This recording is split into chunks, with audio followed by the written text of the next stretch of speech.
Hail Dicelings and ready your katanas because today we are talking about the new Fantasy Flight L5R Beta Rules that were released yesterday. This is really exciting for me. Anybody who's been on my channel for a long time knows that Legend of the Five Rings is my constant go-to game. A lot of people, they started in Dungeons & Dragons, they go back to it constantly. Well, I started in Dungeons & Dragons, and we tried Oriental Adventures back in 2E, and I really loved the concept that comes with it, just because I like a lot of honor and codes and ethics inside my games, and those kind of settings tend to evoke them and they become natural to the players. So I eventually found Legend of the Five Rings, and I've been playing the RPG since. I go back to it constantly. I have every edition of L5R, including the new beta rules, and that is what we are talking about today, is the brand new beta rules. Inside the comment section, I'll include a link to the beta. I recommend everybody who loves this channel to go ahead and check it out. Give any feedback that you see, especially if you've played the game before. There's a lot of really interesting stuff inside there, and I want to talk about, in a nutshell, kind of where I see this game and what makes me excited about playing it. Just as an announcement, we will be playing betas, testing, and stuff like that on this channel. Murdoch's actually going to run a game coming up on Tuesday, and then I'll probably run games after that once I figure out my schedule a little better. So let's talk about some of the very, very basics.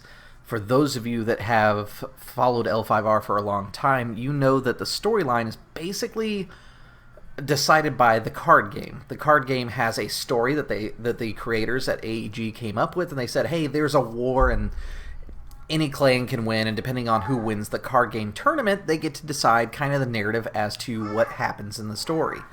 This has been problematic, is the best way to put it, for the RPG players, because RPG players didn't get a lot of say in the way the RPG flowed as far as its history and story. It was always the card players receiving preference.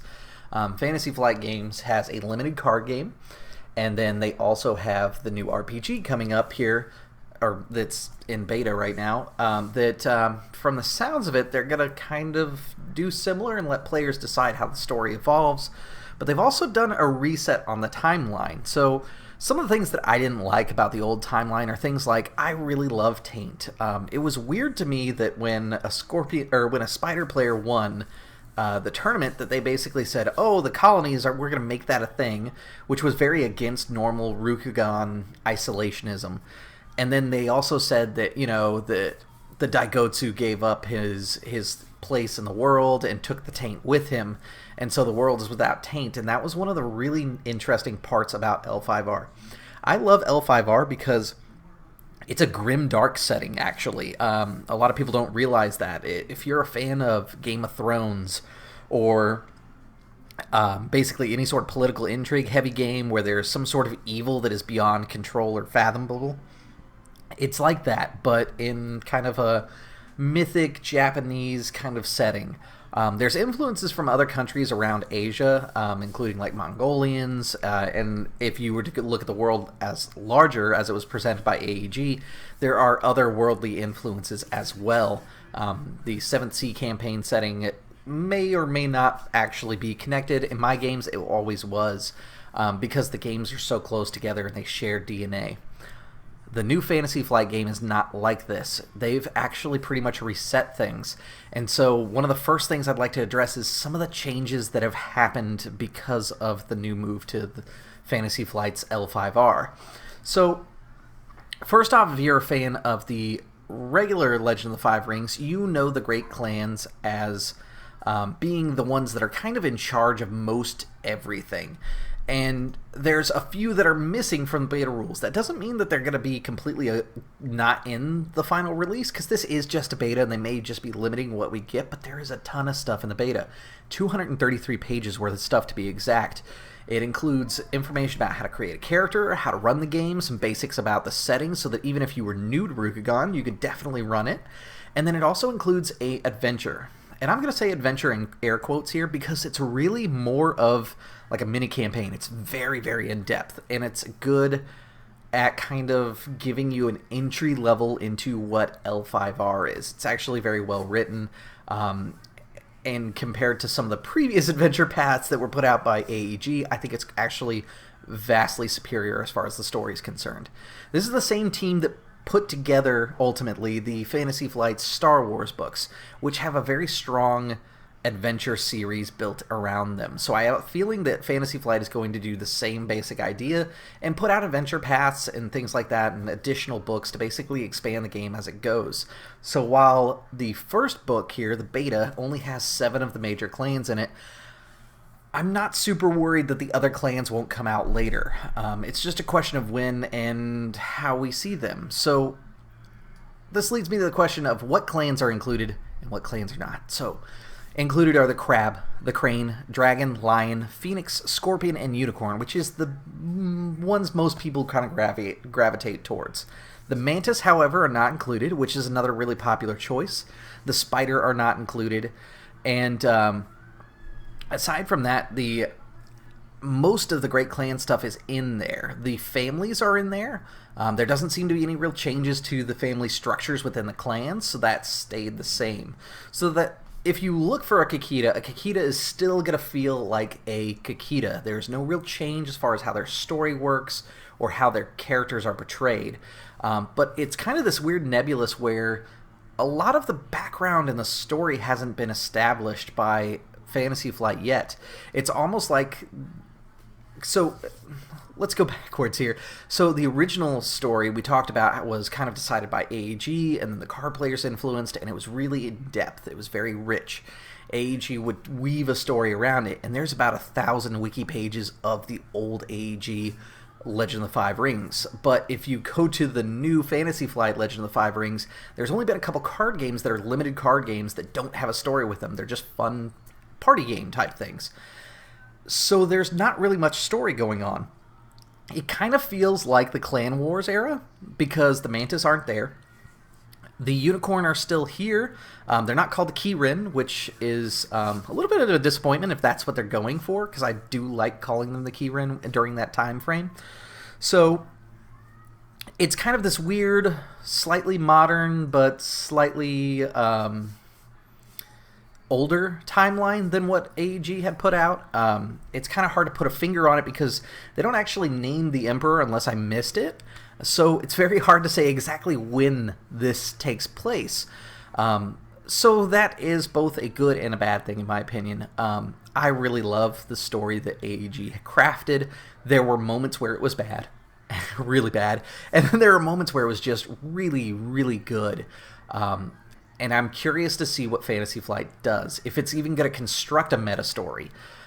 Because if they don't, the thing that makes that unique is my L5R is now going to be different than someone else's L5R. And my L5R has always been different. If you've been to the channel and you've checked out the games, you know that I always start the campaigns or the adventure and I say, hey, L5R canon is awesome. I love it, but this game starts on this year and this is a story about these players. And if they alter things, they alter things. And that's just the way it's going to be. I also enjoy when players are able to look at the wiki, look things up as historical facts in the world, and then they present it in the game. I'm going to lose that unless I take a lot of time to basically feed my players information, and then I don't talk about it as the GM and I let them feed it to the table. I've thought about doing this before with Dungeons & Dragons, but it's very time consuming to do such things. So it's been kind of hard for me. If you are a GM that has been doing that, please let me know in the comments about what your experiences are, because I think that's a really cool idea. So that's the storyline. It's nebulous, weird, and kind of undefined, which is good-ish. I would really like it to be at least a little more defined. There are certain structures and regiments to society that I think should be named, like who the Emperor is, who the Emerald Champion is, who the Jade Champion is. That way we kind of have an idea of who the worldly important people are, because unlike in D&D where if there's a king that lives way over there, you don't really care about them, this is an emperor, this is an empire. Everyone knows who the Emperor is, at least by name. And everyone knows who the Jade Champion is, everyone who knows who the Emerald Champion is, everyone knows who certain people are because they fill a certain role and they're legendary in the setting.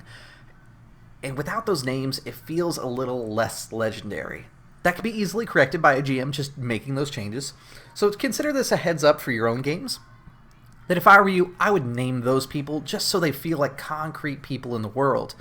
Like if a player looks similar to the way that you've written up your Emerald Champions, someone can mention that and say, hey, he looks like the great Kakita Su, who is the current Emerald Champion, or whatever the case is.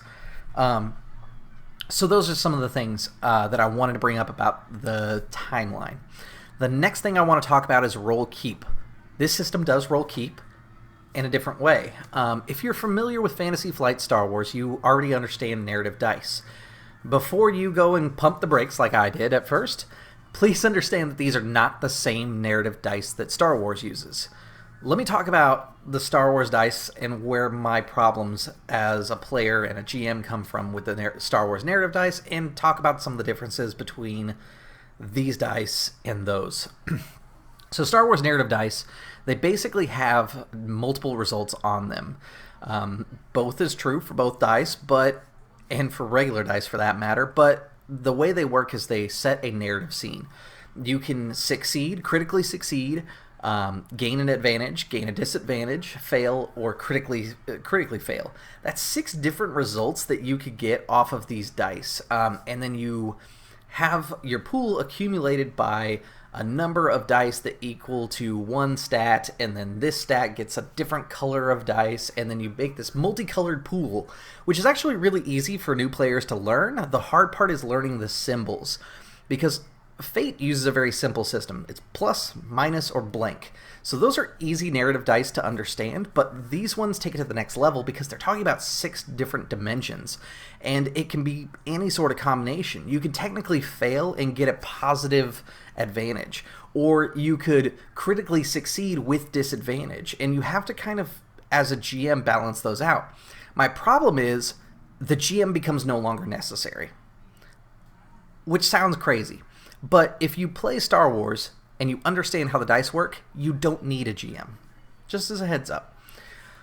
Having a GM there is part of what I enjoy about the game. The GM sets the stage. The GM tells what's going on in the story, and if he has dice that mechanically tell him this has to happen now because of this, I don't really like it so much. So I don't play a lot of the Star Wars Fantasy Flight Star Wars.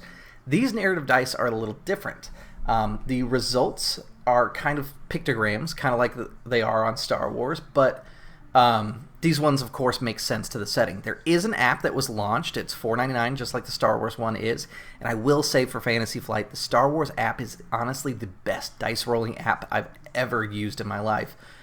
It is very, very good about rolling. Its random number generator is really good. You don't roll really low or really high.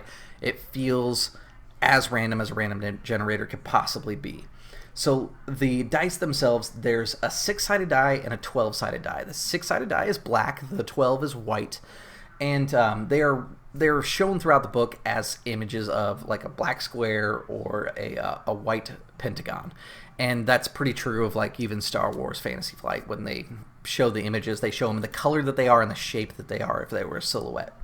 So basically how it works is there are a couple different pictures that could be pulled up, and I'm pulling the dice chart right now here. So on the black die you have a blank side, and then you have a ring symbol, which the ring means that you have a success. There is another one that's got a ring and a strife symbol. The strife symbol is a single cherry blossom, and this basically represents the emotional state of the character. So instead of your dice modifying the environment as much, it's more about how this is affecting your character. And I really like the look inward instead of the look outward. So instead of creating direct advantages, disadvantages, and things like that inside the scenario with the dice, instead it's about you and what strife and things like that you have going on. There is also one that kind of looks like the Mangekyo Sharingan that has the 3 commas that go in a circle. That is, or Nagatamas, that is the explosive success. It counts as a critical, and it counts as a success.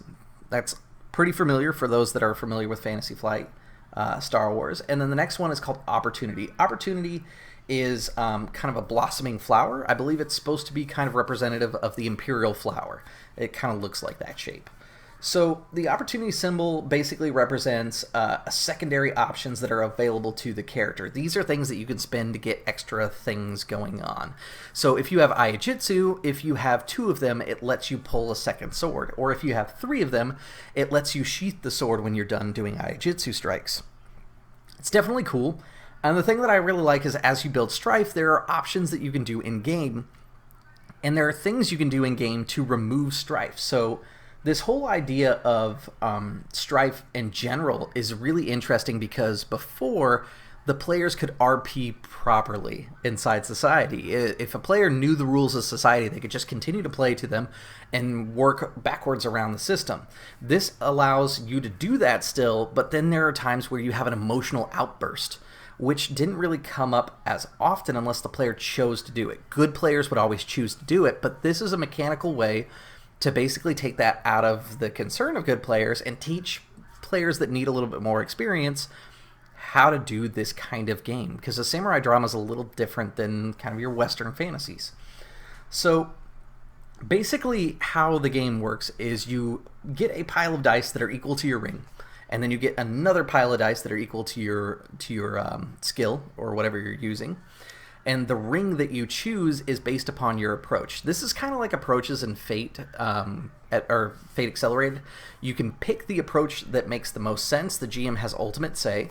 So if you want to, for example, let's see, what was the example they used inside here? It's not showing up here. So for example, let's say you wanted to persuade somebody. You could use persuasion and take the earth approach, meaning that you're going to be a little bit more reserved when you do it.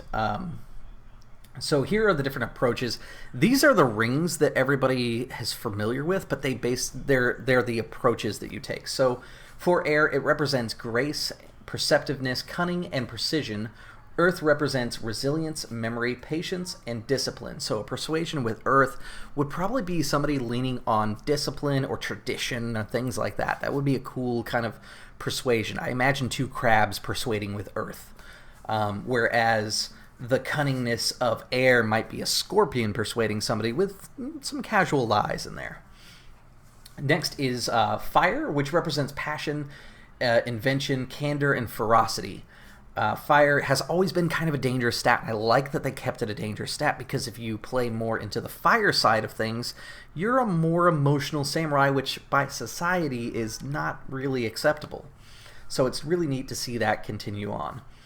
The next one is water, which represents your ability, your adaptability, awareness, gregariousness, and your power. The last one, of course, being void, which involves your mysticism, wisdom, intuition, and instinct. So basically, it's the same things they were in the past, just they are approaches that can be used more malleably with the skill. Inside Legend of the Five Rings 4th edition by AEG, you technically could do the same thing, but they also told you what stat governed the skill, so while you could modify and change it, it was heavily encouraged that you use this particular ring to do that particular thing. So this one, it kind of takes that away. It gives it more to the players and the GM as far as how they want to handle situations. Really neat. So you roll this pile of dice, and what do you do next? The next thing you do is you will think about the target number before you even roll the dice, actually. And this is just like it was in L5R, but instead it's counting successes. Or sorry, L5R AEG, but instead of counting raw number, it's counting successes. So if I want to do an average task, for example, that's a target number of 2, which is jumping a distance of a 10-foot ditch or recognizing that someone is in disguise. So let's say that someone's in disguise. I roll my dice, and I get my pile of results here. The cool thing about that is I then check my results and I see which dice I want to keep. There are things that need to be resolved. So one of my favorite things about the dice system in L5R AEG's time was the idea of explosion dice. You'd have these rare moments where you would just do something phenomenal that you never expected to do, and you could narrate doing this thing that is going to be whispered about your character, and then when you go to the next village, they're going to be like, oh my god, it's that duelist. He's the one that struck his head clean off. Something like that. Something that gets your character a legend. It's back. So the way it works is if you get the kind of Sharingan type looking emblem there, you basically get to roll it again and again and again until you stop getting the Sharingans, which is really cool. I really like that. It basically is the same thing it was before. It would be like rolling a 10 on the 10-sided dice and exploding outward. And for anybody who's curious, I am not changing the logo to match the new L5R stuff. I did pick the D10 because I play mainly L5R, and that's where I picked it. Why I picked it. I'm keeping it all the same. For each Strife, you get 1 point of Strife. There's some interesting stuff in there. Like one of the things I want to talk about is War Gear. War Gear is a quality towards weapons and armor that if you have War Gear on and you get Strife, you actually get even more Strife because you are ready for war. You're pumped up, you're wearing the right armor, and you're that much closer to doing something possibly foolish. The cool thing is anytime that you gain too much Strife and you Strife out, basically, there's a bunch of options you can choose, and one of them, of course, is attacking, but there's a ton of other things, like you can make snide comments, you can insult people, and things like that. Like, all of that is really good for the drama side of things, because keep in mind, this is not an adventure game, this is a drama game. So if you are interested in drama and RPGs, L5R should be your jam. So, from there, we also take a look at each one of our opportunities. We decide how we're going to spend the opportunities, and then lastly we sum up the total of our successes and everything. That way we can decide exactly how the turn goes. So for example, Aiijitsu, I choose to use for example air as my approach for Aiijitsu. I get 4 successes, and 2 of those were actually exploding critical successes. I gained 1 Strife, and I got 2 opportunities. So what I'm going to do with my character, who's a dragon duelist, he's going to strike out with his first sword, draw his second with his 2 opportunity dice, and then he will take Strife. He's basically getting a little bloodthirsty. And I'll talk about that in my narrative, and I say that my character leans forward with the first strike, and as he passes, the second blade comes out, and he wheels around to face his opponent. The blood flies across the floor, and he leans in almost animalistically at him. All of that to represent what my dice just told me. The thing I like about this versus the Fantasy Flight dice is Fantasy Flight dice, they have to cancel each other out. If you have a success, a failure cancels your success. And these don't do that. They're very straightforward. They just add together, and it's just faster to read them. I don't have to memorize 6 different emblems and try to remember how exactly each thing corresponds with what thing. And it makes it easier to flow as far as what I'm used to. So that is resolving checks. So check that off of our box list here. So character creation is really cool. AG, a long time ago in first edition, came out with the 20 questions. They were designed so that you could fully flesh out your character, basically talking about what their values are, who's important, and as a GM, I use it every single time I make characters because I don't care about your stats. I only care about your answers to the 20 questions, because the 20 questions will tell me the kind of game and the kind of situations you want to be in. It asks you stuff like, are you married? Do you have children? What school did you go to? What clan are you a part of? How do you see yourself dying?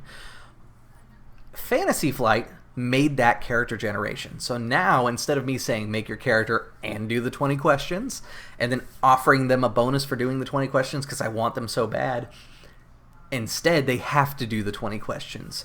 And there's a little worksheet in the back of the book where they can put down their answers. And as a clever GM, I'm going to take those worksheets once they're done filling out their character sheet, because that is where the gold is. That is where your campaign happens. Look at their answers. Their answers are going to provide like basic stats and stuff for them. It's going to tell them like what their rings are, etc., etc. So let's kind of go down, and I'm skipping ahead of like talking about the rings and stuff like that. I'm just kind of taking an overview of the beta on my other monitor here. So We'll come back to some more stuff before character creation, but I really want to talk about this. So you pick out your clan, and let's say I pick Dragon because we're already talking about a Dragon Duelist. I get a ring increase of fire, I get a skill increase of meditation, and a 30 status. We'll kind of talk about how status has changed a little bit here after we're done. From there, I have some questions and things like that basically what specialized knowledge do you have? Things that are unique to each clan, and I encourage every player to really kind of think about these things. Because they could easily be skipped, but that, again, is where your campaign is going to come from. And the next question for my dragon is, what does Bushido mean to your clan? Once I pick out these options, this is kind of like me detailing what the dragon means to our campaign. So it does put a lot of power into the players and the GM to decide what L5R is to them. When I get done with this, we'll do a video that talks about character creation more in depth. I'll actually build a character, walk through the process. I'm just kind of giving an overview here. Once you've picked out your clan, you then turn around and pick out your family. Family will give you a ring increase and a couple skill increases. So for example, if I picked the dragon, as I mentioned, and I go with, let's see, the Miyamoto family, I get a +1 water, +1 fitness, +1 tactics. So with that in mind, that family just happens to be involved in dueling. So they happen to be the one that would make the most sense for me. So I pick them. From there, I get to then pick a school. So schools are a little different. In AEG's L5R, it was always basically you gained skills, or you gained experience, which you spent on skills and stats, which then increased your insight number. Insight number, once it reached a certain point, you became enlightened and you gained another rank in your school. Basically, you leveled up. But it was a free-form level up system. This is a little different, and I kind of like it. Let me explain. So once I pick my school, for example, I am a Miyamoto, so go down to Dragon here. Let's see. I could be a Kitsuki investigator, a Tagashi tattooed monk. Those are the two schools that are currently in there. So maybe I can't do my duelist idea, but I do like the idea of a Kitsu investigator. So this lets me know one thing about the timeline. The Kitsu have not separated from the dragon yet. So they are not a minor clan, being the fox. Definitely something to consider when we think about the timeline. From there, I get a couple of ring increases, +1 to air, +1 to water. I get to pick out, let's see, 5 different skills from the skill list, and then I get techniques available to me. This basically tells me what techniques I can take. It doesn't tell me which techniques I do take. So the ones that I can take are kata, shuji, and rituals. I do get a starting technique as well, which is a kata, and it gives me 2 options, strike as air, strike as water, and I get to pick one. I also get shuji, which is shallow waters. I gain 45 honor, and then I get a school ability. So previous editions, you would gain your school and you would have an ability with each rank. In this edition, you just have your school ability and then you have a mastery ability. So basically, as you gain experience, you still have the free-form power to put your experience wherever you want and increase whatever you want.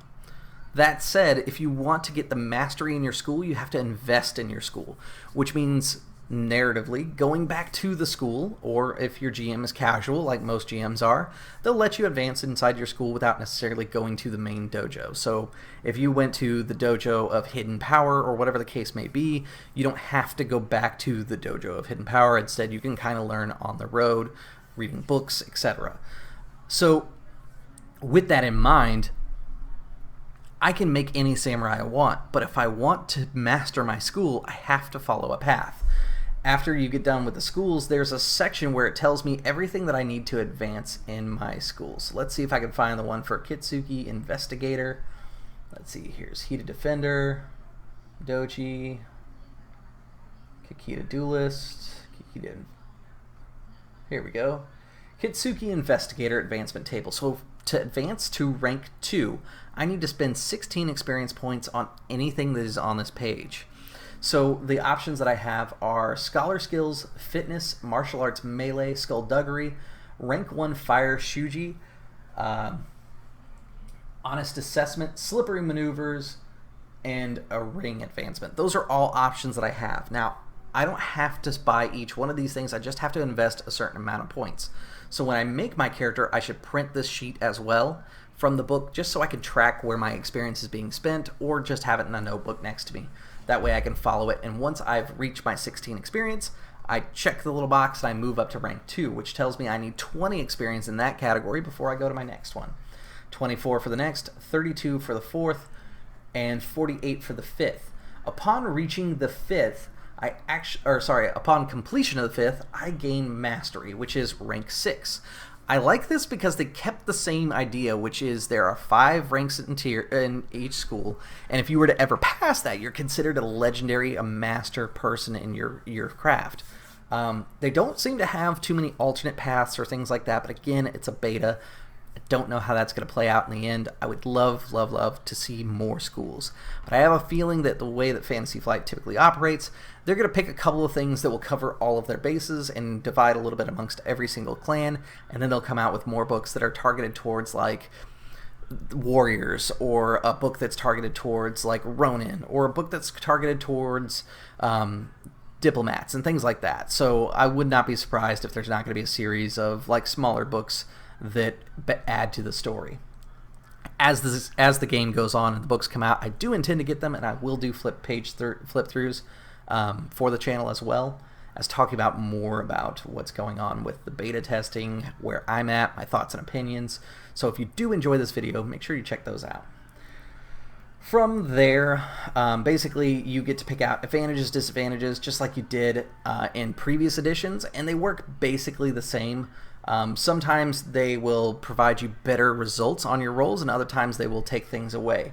This is where that die pool advantage disadvantage thing comes in. So if I have an advantage that says that if I interact with someone in a certain way, it can give me certain abilities or certain things that I can do to use it. It'll tell me how the dice are affected by those advantages, disadvantages. So for example, let's pull up one here, Blessed Lineage, which is a void aspect. The type is interpersonal and spiritual. The description: one of your ancestors did service to the Emperor in the past, and harming you would have serious political ramifications. That's an interesting point for the GM to know. The effects section kind of talks about what applies to them. So characters with a status of 50 or higher understand that they might suffer a loss of prestige if they harm you, and thus do not choose to kill you as their first option. Even if you are a political obstacle, they will otherwise eliminate you even if you are a political obstacle, they would otherwise eliminate. So basically, if you have a high enough status and you take this, people are going to hesitate on trying to murder you, which is pretty good, actually. The second thing is when performing a check for which your esteemed lineage is a benefit, such as Command Void, check to challenge someone's perception of a situation, or Government Void check to know the likelihood of a political situation, stuff like that, basically pertaining to your past. You may roll up to 2 dice during the Assemble the Dice pool, or re-roll up to 2 dice during the Assemble the Dice pool phase. So basically it'll give you a chance to re-roll 2 of those dice. Disadvantages work the same way, but they're backwards. They're things that are negative about you. And oh boy, did they go into some detail. Like, you can, instead of just losing a limb, you can lose an arm, a leg, a finger, hand, head, toe. Like, it gets super, super specific on that stuff. So there's definitely some interesting options on there. There's tons of things that are RP valuable, that are terrible for everybody else in your group, good for people in your group. So it's a lot like the old advantage disadvantage from 4th edition. A lot of the game feels like 4th edition with kind of a fresh makeover and kind of a different line of thinking.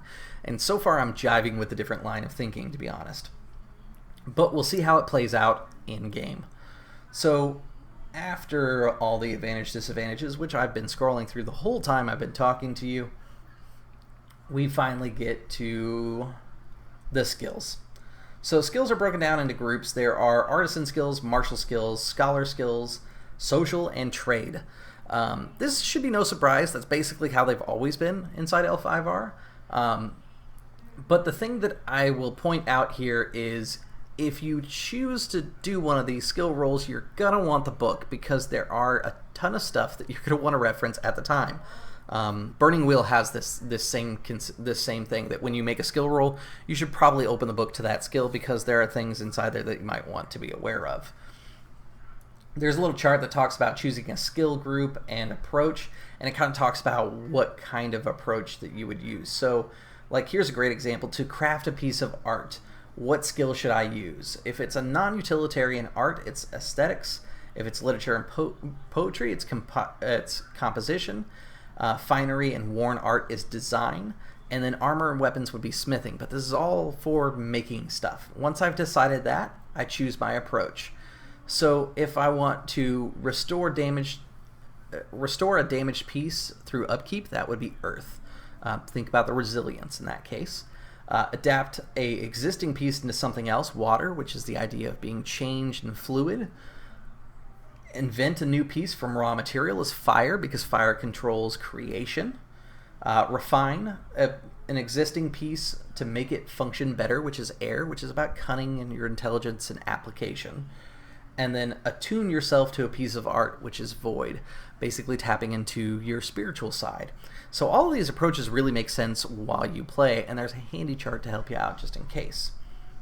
So the reason I said pull it up, because let's take a look at aesthetics for a second here. So for aesthetics, it'll tell me what my target number would be to do certain things, and it also tells me how long it takes to do certain things. This is a game where time is important. The time that it takes you to do certain things will have an effect on the story. Burning Wheel has that same effect too. So make sure that you check this out, because sometimes that time will actually matter. Like, for example, if you want to make a new color of ink from 2 existing pigments, that takes a downtime action, which means it takes quite a bit of time for you to make the exact color you were shooting for. Think of it like this. You have basically a society that is designed around trying to show that they are perfection, or at least as close to perfection as they can be, and that they don't want to lose face. So some of their actions are a little slower. After the skill section, which will be a huge scrolling process for me as well.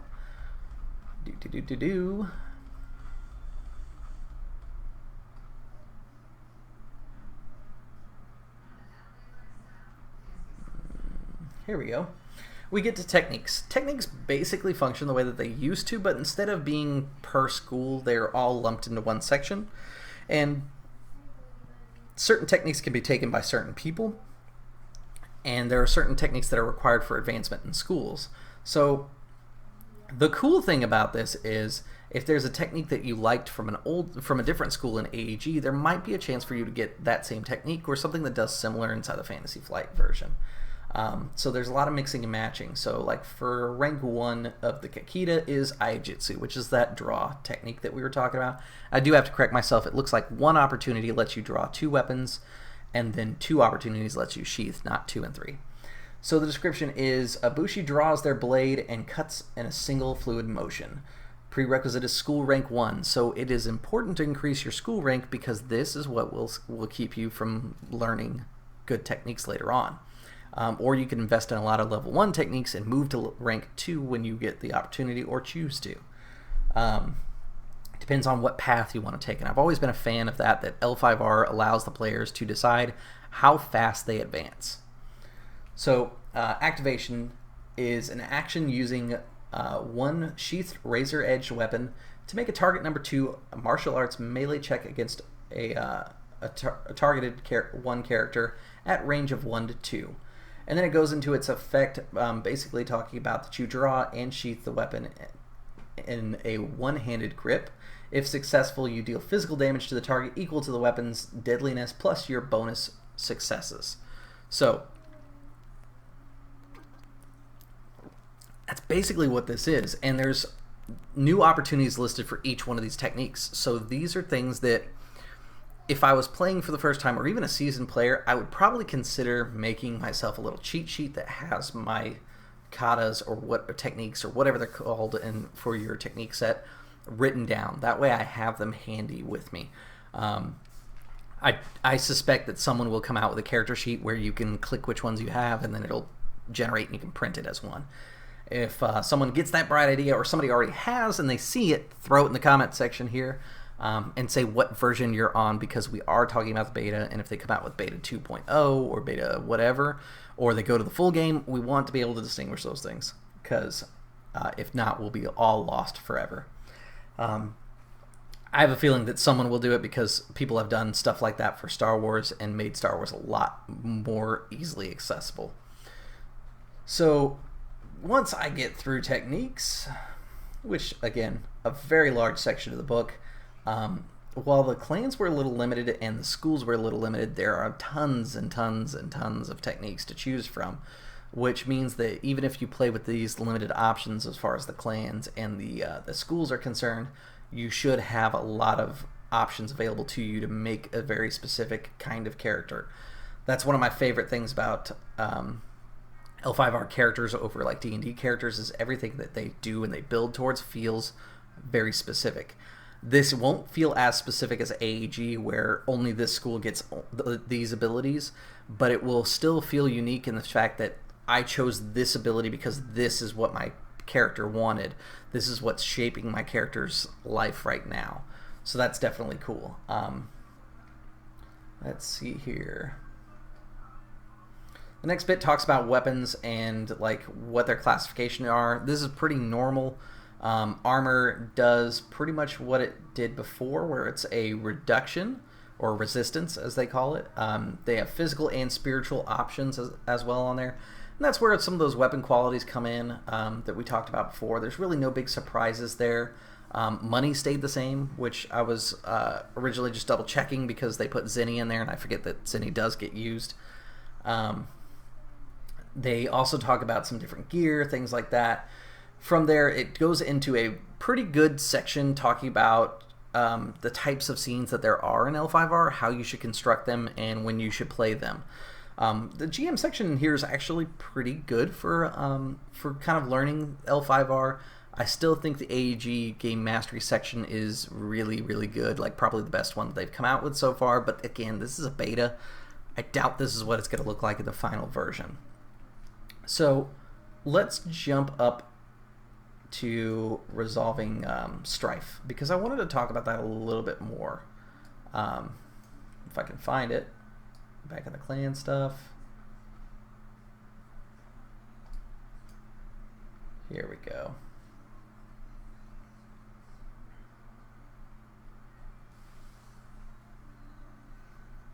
Maybe.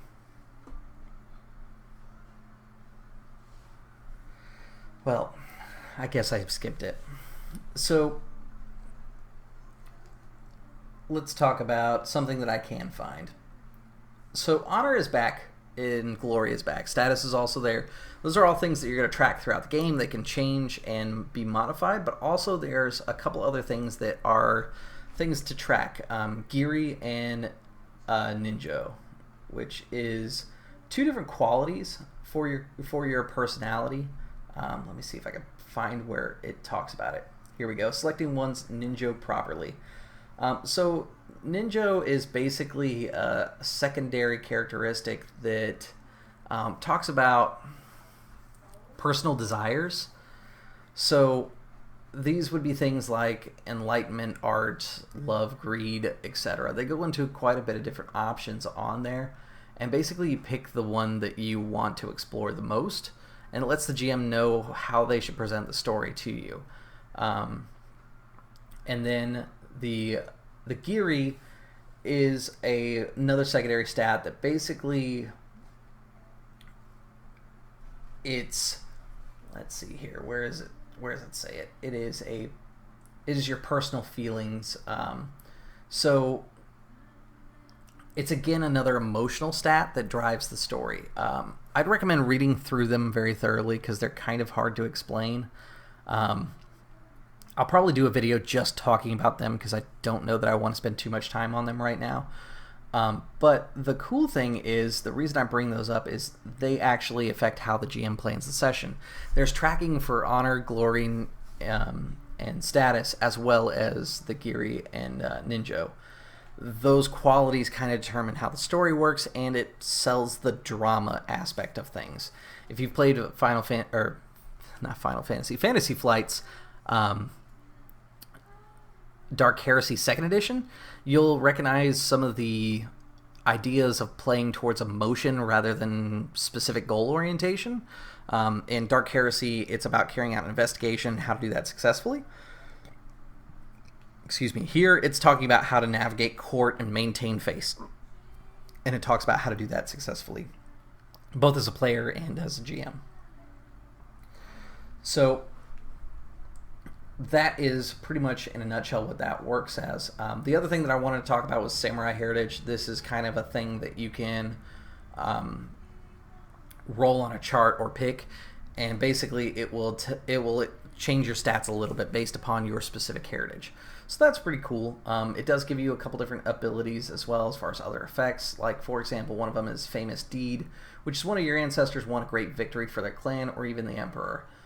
You get to increase your glory by 3, and you roll a 10-sided die again, and that may be a typo. Actually, it says 10-sided die throughout this whole thing.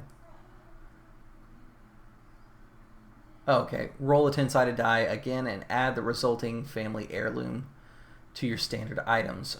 A roll of 1 to 3 is a weapon, 4 to 6 is a set of armor, 7 to 8 is another item, and 9 is a horse or animal, and 10 is a boat or estate. That's actually pretty cool. You choose one item quality, and you choose one item quality, and the GM chooses one item quality from the list of item qualities on page 145 that are applied to this item. So that's actually kind of cool, because then even if I have 2 people who get Famous Deeds, I can still make them feel unique, even if both of them have a horse, for example. It's also pretty cool that a horse is on that list. So that is more or less kind of the rough things from players' side of things. I'll go into more detail about everything, and we'll build a character online. The game itself feels very much like 4th edition, just with kind of narrative dice and a little bit more focus on the drama side of things, which I think is good. Good players in L5R played to that anyways, but having the mechanics helps a ton. The last thing that I really wanted to talk about was the adventure inside here. They say it's a great start to a campaign. It's designed so that you start with 24 experience built characters, and you rank them up basically by the end.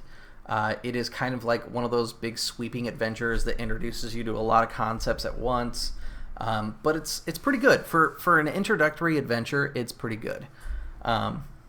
There's also a character sheet in the back and the character builder in the back. I would suggest using the character builder to fill in the sheet because it will make your life a lot easier.